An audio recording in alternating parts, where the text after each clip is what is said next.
human being inside of you, the one you try to keep imprisoned to get by and overcome the wilderness of the jungle. Keeping up this judgmental tone I have been so faithful along this journey of letters, I will say this. I'm sure you constantly feel pressure to repress the vulnerability that comes with actually consider the feelings of others, with actually admitting that, like ourselves, they are entitled to hardship, anxiety, suffering, devastation, and confusion. You are only as good as your heart is, something I once heard someone say. I thought the phrase didn't make much sense because, after all, the comparison is not between two separate things. It sounds like stating the obvious. Now that I think about it, I can see the subtle difference. Your heart might always have the answer to what's right, and you can consciously or unconsciously turn your head away from it. It's like deciding to drive without a rear view mirror, possible, yes, but with consequences. I'm not here to teach you about morality because that is one of the things I struggle with the most.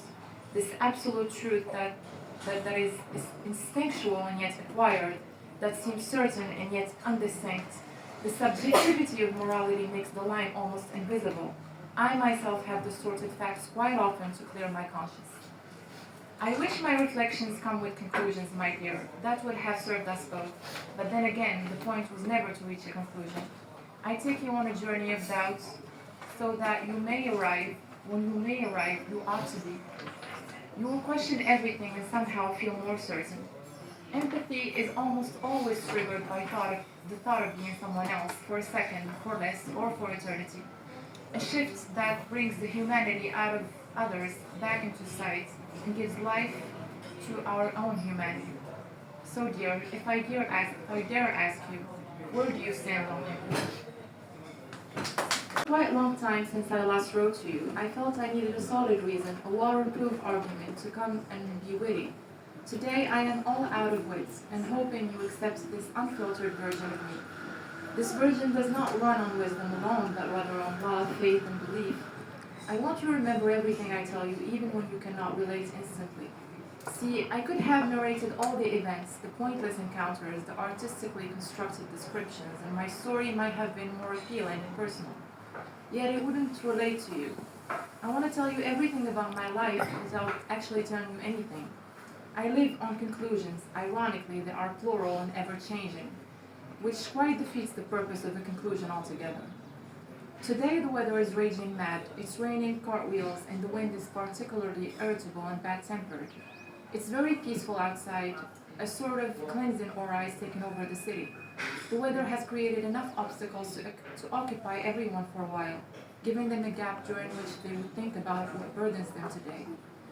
I don't have a solid reason. I felt I needed to write to you.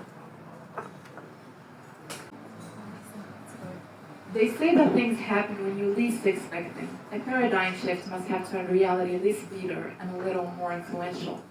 See, the truth is, there are not as many versions as you would like to believe there are. Reality is brutal, dry, and sharp, but it's not open for interpretation. It is what it is, as someone I love so dearly would say.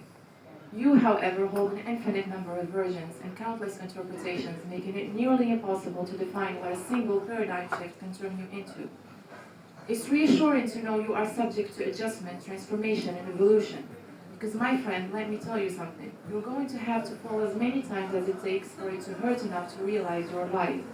And surprisingly, even then, you might need a near-death experience once or twice to make you grow very fond of life, particularly yours.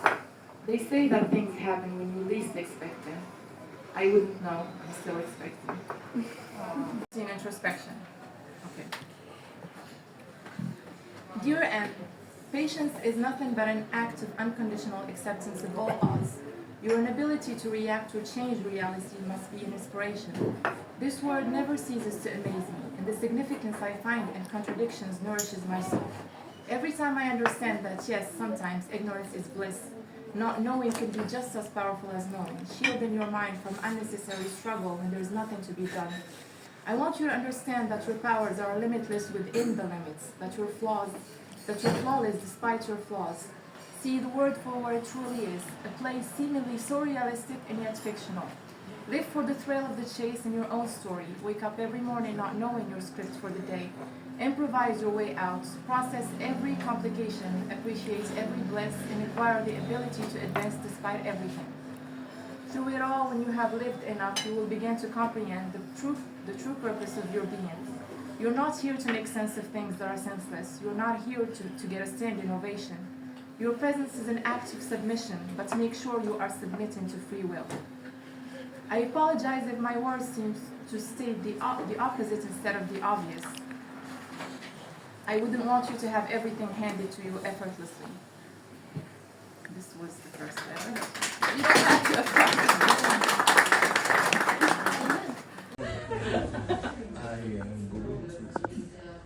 some sentences. أنا قلتها بالعربية وترجمتها باللغة الإنجليزية. تنقول الإمام: أعشق كلماتك وسحر حروفك، دان لك مسار النجاح وكل حب هؤلاء الحاضرين معنا. تاريخ واقع يلا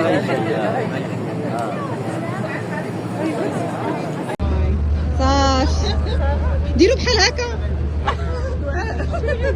إيمان تليفوني تصوريني ثاني واخا Doctor to another and a test to another, from a wrong diagnosis and treatment to another, until I lost hope in doctors and their medical skills. So I decided to use my own brain to find out what's going on. From a research to another, while I wasn't at med school yet, until I figured out. And at the age of 18, I proudly went to a doctor with the right diagnosis. She was even shocked because it was a rare thing that even doctors couldn't know what it is. That day, I knew I was going to be a doctor, but a smart one. For many years, I suffered from health issues, from bullying. I was very shy, very fearful. I had very low self-esteem. I was advised to go for easy things, to stay safe, maintain a low profile, and other stupid advices.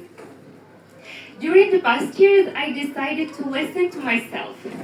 And I realized that I have never fit in. So I decided to create my own environment. From traveling solo, to leading clubs and associations, to launching my own business. Dear younger me, today I am creating the life I want.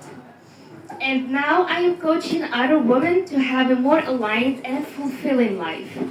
Dear younger me, today I'm so happy to tell you, thank you for not listening to anyone but yourself. You are shining more than you have ever expected.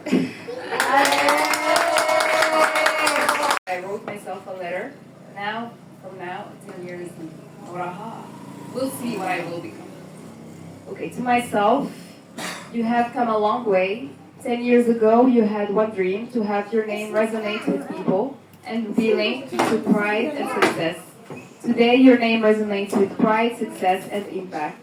I wonder what word will be added to this one in 10 years from now.